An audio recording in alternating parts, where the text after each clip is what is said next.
Olá a todos, vamos apresentar hoje o trabalho, né? O título desse trabalho é o Biomonitoramento do Potencial dos Riscos Genotóxicos e Análise Físico-Química da Água do Balneário Veneza do município de Caxias, no estado do Maranhão.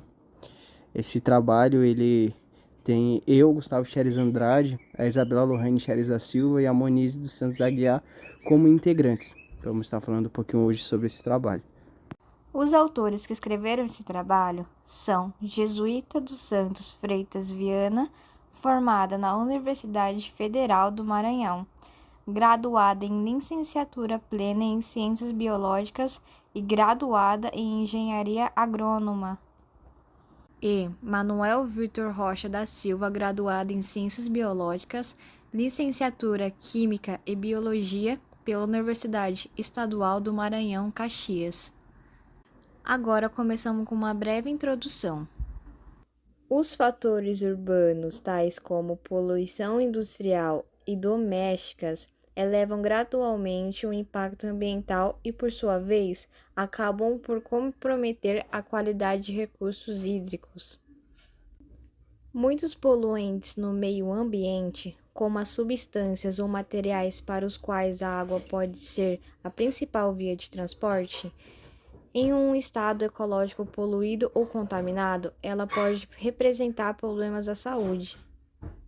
Com o aumento de poluição resultante das ações do homem no ambiente aquático, é evidente a importância do uso de biomonitoramento para a verificação de agentes que possam causar alterações tóxicas, cinotóxicas, que é uma substância que possui toxicidade celular, genotóxicas, que é uma substância que tem efeitos tóxicos sobre o material genético de um organismo. Os atuais avanços no campo da ectoxologia mostram uma variedade de biomarcadores que são usados para aferir a exibição de produtos químicos em organismos. Um bioindicador tem a característica de qualificar alterações ambientais com o acúmulo de elementos em seu interior. Com o surgimento de métodos analíticos mais sensíveis, os contaminantes vêm sendo detectados por meios aquáticos e são considerados um problema eminente, de forma que há um aumento de consumo pela sociedade dos produtos que são fontes de poluição.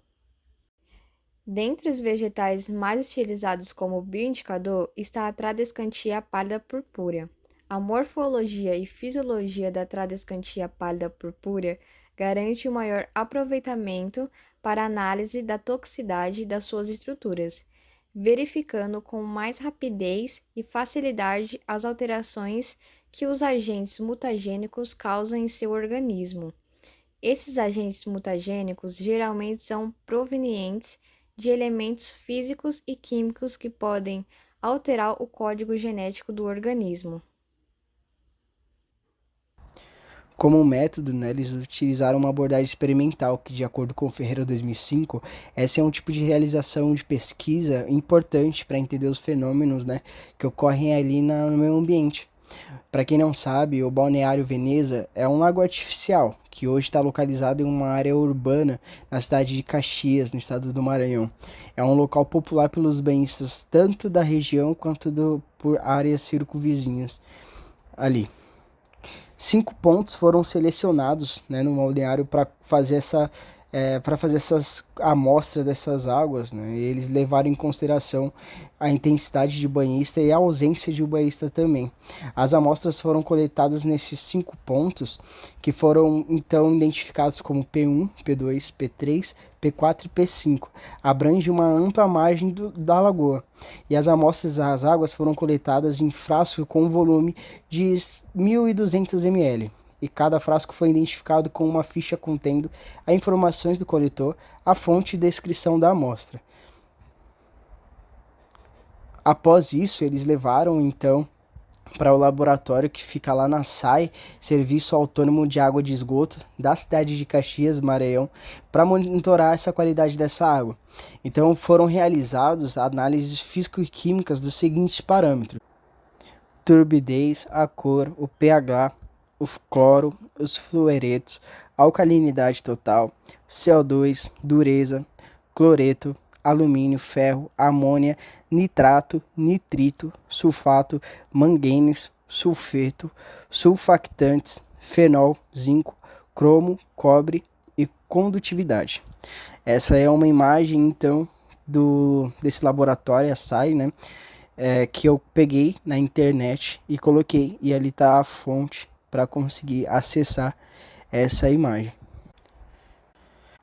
Já para o biomonitoramento e bioensaios, houve a realização do biomonitoramento da qualidade da lagoa, Balneário Veneza, que está localizado em Caxias, Maranhão, com a planta bioindicadora que é a Tradescantia pálida purpúrea, né, já citada lá na introdução. Eles utilizam a inflorescência jovem da Tradescantia para verificação dos micronúcleos, por apresentar células em estágio tetrádes em botões em estágio intermediários. Logo após, eles fazem a dissecação no botão escolhido, posterior à maceração e a coloração com uma gota de carmim acético 2%, devendo ser retirado todos os DREBs, que é a sigla de fragmentos celulares resultantes de marcação do botão, antes de colocar a lâmina. Depois disso, eles fazem a fixação dos florais, dos botões florais, em um frasco bem vedado contendo solução Carnoy durante 24 horas. Em seguida, eles transferem os botões para outro frasco contendo álcool 70%. E com o auxílio de uma pinça, eles retiram, né, esses botões e preparam a lâmina selecionada. E aí eles pegam esse botão já escolhido, que é a célula, né, em fase tetráde, com o terceiro ao quinto botão floral, seguindo uma ordem crescente do tamanho para a seleção. Logo após, eles retiram a célula-mãe do grão de pólen que fica presente dentro de uma membrana no botão, que serão marcados com uma lâmina para o microscópio por meio de um auxílio de um estilete ou pinça metálica com uma gota de carmim acético 2% e depois a cobertura da lâmina. Aí eles aquecem, né, essa lâmina utilizando uma lamparina de vidro com álcool, com a tampa de pavio 80 graus, pressão com a mão, né, a lâmina para maior fixação, de acordo com a metodologia Ianuma et al. 2014. Para finalizar, a avaliação da genotoxicidade causada na Tradescantia pálida purpúrea, submetendo a lâmina preparada em um microscópio óptico para a leitura da frequência de micronúcleo, de acordo com o potencial agente contaminante, selecionado para o estudo de acordo com Pérez et al. 2010. Bom, agora a gente vai entrar em pauta referente aí aos resultados de discussões, referente à pesquisa, às análises que foram feitas dentro do trabalho. Então, aqui a gente tem 3 imagens que é referente às áreas onde foram feitas as coletas. Então, a imagem A representa a área de P1, onde foi observada grande quantidade de macrófitas. E a imagem B e C está representando aí a coloração da água opaca, que pode ter sido ocasionada por conta do grande descarte de resíduos de natureza antrópica. Então, isso pode causar alterações no meio. Então, durante a pesquisa, foi observado que durante toda a extensão da lagoa, teve esse descarte de resíduos de natureza antrópica. Então, por conta disso, pode estar ocasionando aí alteração na coloração da água. Agora nós iremos ver outros resultados. Então, a avaliação da caracterização da água, elas servem para verificar os índices da qualidade da água e esses índices podem ser de ordem físicas, químicas ou biológicas. Agora nós iremos ver a análise físico-química. Então, dentro dos parâmetros observados, dureza e ferro foram os parâmetros que se mostraram em desconformidade. Então, aqui eles usaram o valor máximo permitido dentro dos parâmetros da portaria do Ministério da Saúde. Então, tudo que está fora desse padrão, a gente sabe que já tem alteração. Então, a dureza da água, ela se refere à quantidade de bicarbonatos, carbonatos, sulfato ou cloreto de magnésio dissolvido nelas. E aqui nesse resultado, a principal fonte de dureza é a dissolução de cálcio e magnésio, como as rochas calcárias e os despejos industriais. Então, por conta disso que a gente teve aí essa alteração. E essa dureza, pra gente, quando entra em contato com essa água contaminada, ela pode causar ressecamento da pele e dos cabelos, e por onde essa água passar, menor se torna a vida útil de um equipamento, como por exemplo os canos ou o aparelho. Então ela tem uma corrosão acelerada. Então esses equipamentos que entram em contato com essa água acabam sendo danificados. E a alteração aqui do ferro é dada por contaminação antrópica, ou seja, despejo industriais ou de resíduos tóxicos nessa água. Então, nós humanos que causamos essa alteração. E as consequências também é para nós humanos. Então, a quantidade de ferro dentro da água pode causar doenças para a gente, né, que entra em contato. Então, como por exemplo, doenças hepáticas, cardíacas, diabetes, anormalidades hormonais, doenças neurodegenerativas como Alzheimer, câncer e anormalidades no sistema imune. Então, esse tipo de alteração causa patógenos para a gente, porém, somos nós mesmos que causamos aí essa desconformidade por conta dos despejos industriais e resíduos também. Outros parâmetros analisados dentro da pesquisa é a cor, o sulfato e a condutividade. Outro parâmetro que foi observado, mas não está na tabelinha, é a turbidez da água, que só mostrou alteração na área P3, né, que teve um resultado baixo, né, uma alteração baixa, porém teve essa alteração. Então, essa turbidez pode ocorrer após períodos de chuvas intensa, e essa coleta de dados ocorreu durante o período de fevereiro de 2021 e foi um período chuvoso. Então, essa alteração pode estar ligada aí ao período chuvoso.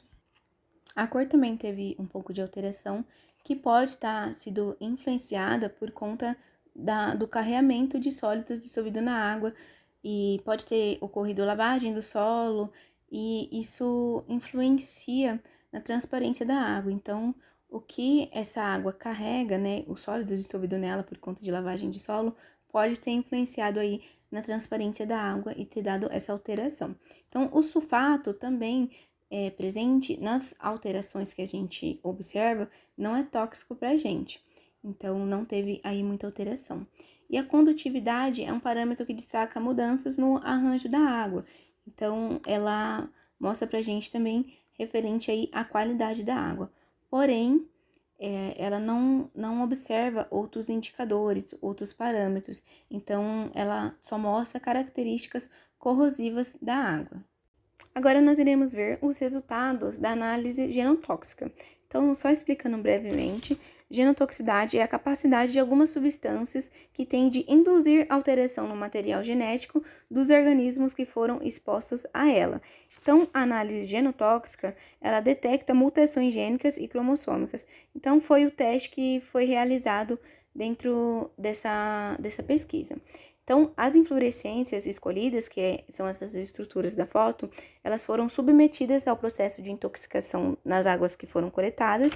Em seguida, ela sofreu um processo de fixação na solução Carnoy, e após isso elas observaram o resultado. Então, não foi encontrado micronúcleos e alterações cromossômicas na tétrades. Então, isso mostra que não tem agentes genotóxicos nessa água. Então, para a gente que faz essa utilização dessa água, não é tóxico. Então, para a gente é um ponto positivo. Então, os pesquisadores desse artigo, eles escolheram esse tipo de teste porque ele é muito vantajoso e é usado bastante por outros pesquisadores. Então, ele tem um baixo custo, os métodos eles são padronizados para a determinação de níveis de agentes contaminantes, o material de amostra ele é de fácil acesso, então as respostas também desses testes ela é bem confiável. Então, por conta disso, eles usaram esses testes. Porém, tem alguns outros pesquisadores que eles acreditam, né, que os bioindicadores são ótimos para esse tipo de teste, porém, é importante a realização de testes de citogenetoxicidade, mutagenicidade, como estudos complementares também. Então, para ter um resultado mais amplo, um resultado mais assertivo, eles acreditam que é necessário outros tipos de testes também. Então, agora, falando um pouquinho da conclusão do artigo, né? Eles enfatizam bastante os focos visíveis da poluição antrópica, né? Então, grande quantidade de despejo de substâncias de natureza antrópica é visto em toda a extensão da lagoa, então isso é bastante enfatizado. Também a quantidade de macrófitas na área da P1. Então, as macrófitas, elas fazem ciclagem de nutrientes, porém, pode acontecer o processo de eutrofização que deteriora a qualidade da água. Então, isso pode estar influenciando também ali na qualidade da água. E nos demais parâmetros observados, dureza e ferro, né, que teve desconformidade, e principalmente o ferro, que pode causar doenças, né, para os seres humanos, né, para as pessoas que entrem em contato com essa água. E também a coloração opaca da água, que também pode ter sido alterado por conta do período chuvoso em que a coleta da água foi realizada. E os testes genotóxicos que não se mostraram alteração, né? Então, foi um ponto positivo não ter visto alterações nesses macronúcleos que foram observados. Nós deixamos aqui as referências que foram usadas dentro desse artigo. Nosso trabalho acabou sendo bem breve, né, por conta do artigo, ele é bem pequenininho, ele é bem objetivo também. Nós achamos que faltou algumas informações referente aí também ao processo de eutrofização, porque eles enfatizam bastante a presença de macrófitas, mas eles não dizem o que isso pode causar e pelo que ele é causado. Então, nós achamos que faltou um pouquinho de informações em algumas áreas, mas nós gostamos bastante, né? Nós não conhecemos esse bioensaio, esse teste que foi usado, então foi bem legal a nível de conhecimento. E é isso, gente. Muito obrigada pela atenção de vocês. Espero que a gente tenha conseguido passar para vocês o que a gente entendeu aí do trabalho. Muito obrigada pela atenção e uma ótima noite.